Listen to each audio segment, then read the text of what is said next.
Um, see, the easiest thing to check if something works is by trying to sell it. So we built prototypes and we got out in the market and said, okay, let's try to sell it.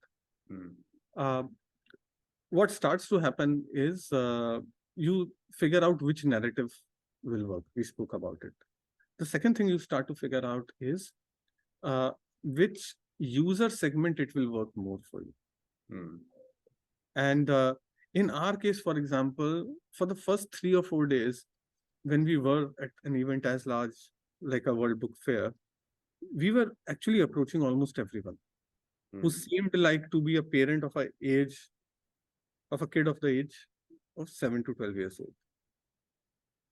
Then we started to get a little bit more specific. Why? Because we figured out that our hit rate is different amongst different composition of families. I'll give you an example, right? Now, there's this family of 4 who starts engaging with us.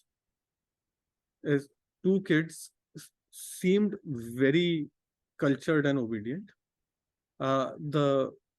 Between the parents, both of them seemed learned, right? So we started to talk about what we are trying to solve, how this works, and there was interest. The kids were genuinely interested. They wanted it, right? Typically, we don't believe kids will want what we sell, but in this case, the kids were wanting it.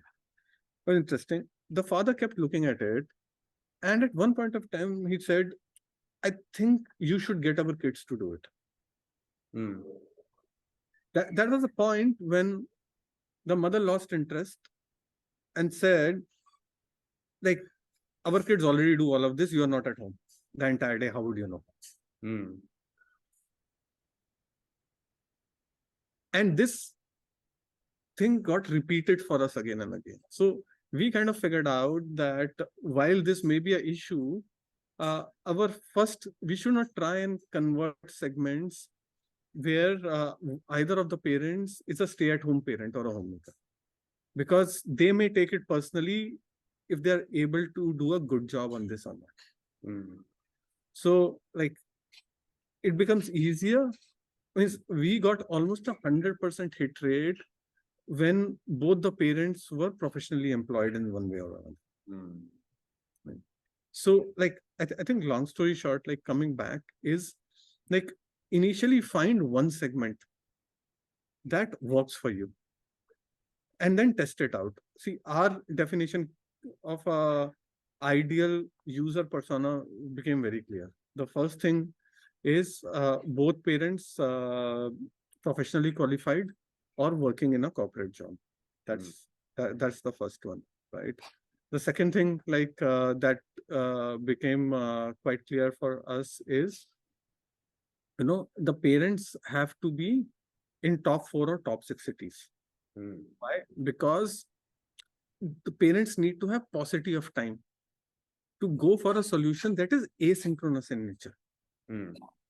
Why? And like the learning that I'm trying to share over here is, see, when you develop a solution, it will have unique attributes by which it delivers value.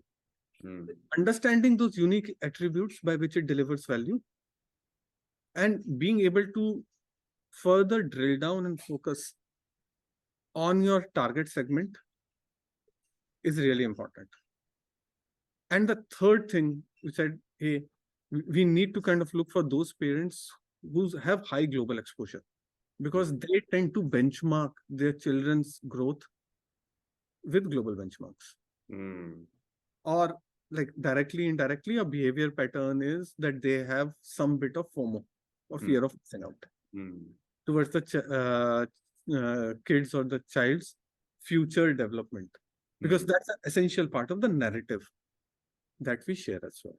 So I'll say, like, once again, look at the unique characteristics of the cohort, and as finite as you get early on, better it would be.